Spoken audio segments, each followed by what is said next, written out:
Why is it always you who stays up late, staring at a screen or a ceiling, wondering where the blueprint of your life went wrong? Why they? Why is it that the people who gave the least, who broke the rules, and who walked away with zero remorse are the ones walking away with the prizes? Why you do everything right, but they are the ones who get rewarded? Why you build the foundation? Why you reinforce the pillars? Why you weather the storm for them, but they treat your stability not as a monument but as a doormat? Why they are celebrated for the bare minimum, while why you are ignored for giving your absolute maximum? Let us analyze the architecture of a tragedy. Loyalty is designed to be the ultimate load-bearing wall, keeping the structure standing when the earthquakes of life hit. A devastating structural failure is occurring. He's viewed as the floorboards. Walked on, stepped over, you've been told a lie, another company or another cause. But look around you. The modern world does not reward the architect who stays to finish the build. Today we decode the code. Truth behind why your loyalty. We are dismantling the illusion. You will understand exactly why you're become your greatest vulnerability. In the engineering of human relationships, it is the steel rebar hidden inside the concrete. Yet, in the modern landscape of social dynamics, the loyal man is no longer viewed as a pillar and completely unnoticed until he finally cracks. You were taught that if you pour your heart into the foundation of another person, the structure will protect you back. The blueprints are inverted. It rewards the tourists who visit for the view and leave before the storm. Mathematical and psychological is being treated as a cheap commodity, and by the end of this blueprint, highest virtue has. To understand how loyalty becomes a death sentence instead of a crown, we must look at the tragic architecture of history. We must examine the life of a man who built an empire with absolute fidelity, only to be crushed by the very structure he created. Let us look at Belisarius. He was the greatest military general of the Byzantine Empire, a master architect of warfare in the 6th century. The Emperor Justinian inherited a crumbling, chaotic realm. He needed a savior, a man of iron will and unbreakable allegiance. He found that man in Belisarius. Why Belisarius? Because when the empire was collapsing from within during the Nika riots, and the emperor was packed to flee, Belisarius did not run. Why he stood at the gates of the hippodrome, why he held the line, and why he crushed the rebellion, saved Justinian's throne. Why he did what no other general could do, reconquering Rome, defeating the Vandals, and rebuilding the lost glory of the Western Empire, made him a living legend. But look at how the architecture of power responds to absolute loyalty. Did Justinian reward him? Did the empire crown him with gratitude? No, why they are paranoid is because the loyal man holds too much power.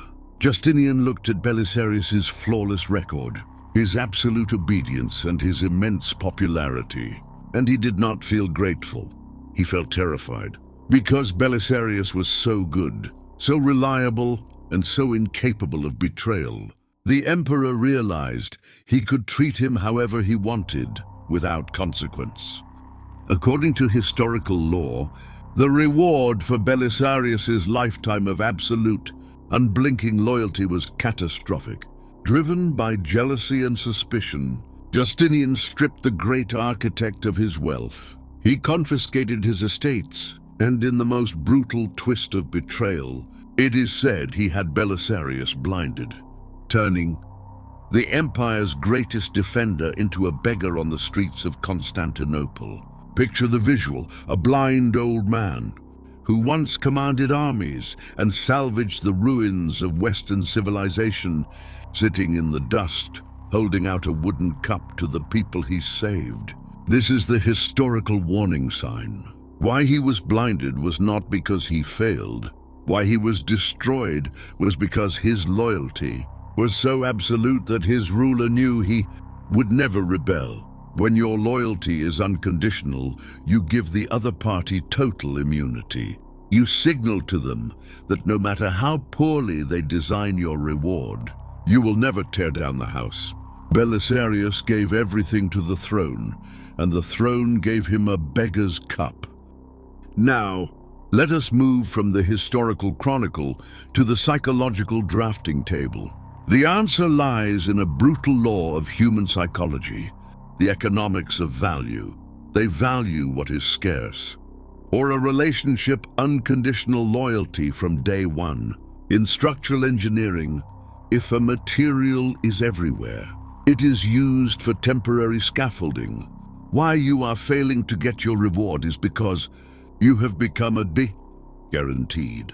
Why are good men not given rewards for their loyalty? Human beings do not value what is abundant. When you offer a person a job, you are flooding their market with your supply. Cheap and easily accessible, not the permanent monument. Think about the psychology of a guarantee.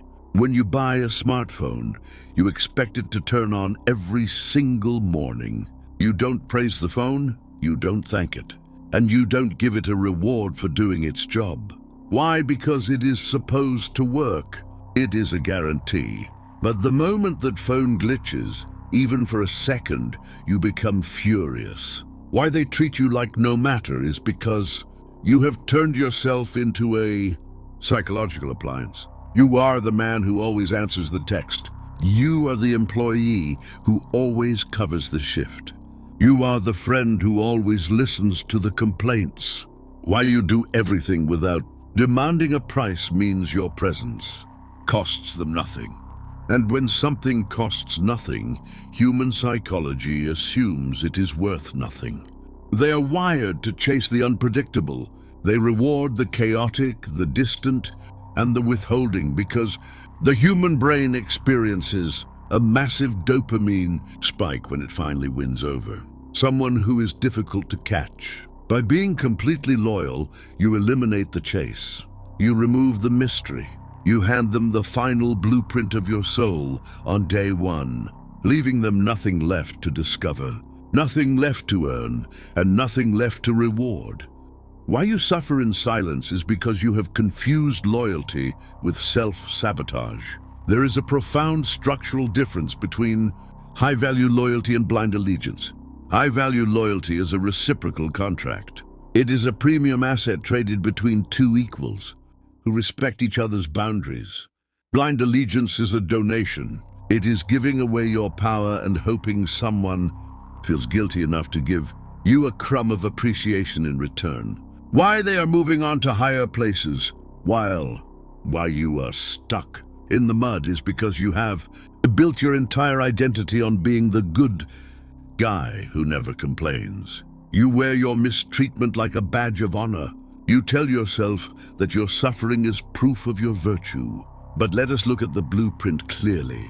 If a client hires a builder, and the builder keeps working for free even when the client stops paying the invoices, who is at fault? Is it the client for accepting free labor? Or is it the builder for refusing to pack up his tools? Your loyalty without boundaries is not a virtue. It is an invitation for exploitation. You are teaching people how to treat you. Every time you accept their neglect, every time you overlook their disrespect, and every time you stay loyal to a setup that is actively draining your spirit, you are signing off on the blueprint of your own destruction. It is time to burn the old blueprints. Why you are reading this, why you are listening to these words right now, is because the old structure has collapsed. And it is time to rebuild from the bedrock up. You cannot force the world to reward your loyalty, but you can change the price of your presence. From this day forward, your loyalty is no longer a free sample. It is a luxury item. Why you must change is not because being good is wrong, but because being naive is dangerous. Why they must earn your devotion is the new law of your life. If they cannot provide a mutual foundation of respect, reciprocity, and recognition, then they do not get access to your structure. Stop reinforcing walls for people who wouldn't even drive a nail to help you hang a picture. Stop staying in rooms where your absence isn't feared and your presence isn't valued. If you possess true, unwavering loyalty in a world full of superficial, fleeting connections, you hold the rarest building material on earth. Do not waste it on temporary shacks. Save it for the kingdoms that are willing to build with you. Turn your focus inward. Take all that energy, all that dedication, and all that fierce, unyielding commitment that you have been wasting on people who don't care, and pour it into the architecture of your own life, your own goals, and your own empire. Why you are a king is determined by the boundaries you set, not the disrespect you tolerate. Walk away from the tables where loyalty is taken for granted, and start building a monument of your own. If this blueprint resonated with your soul, if you have ever felt the sting of unrewarded loyalty, write the words, "Foundation Built," in the comments below. Let us know you are ready to redraw your life.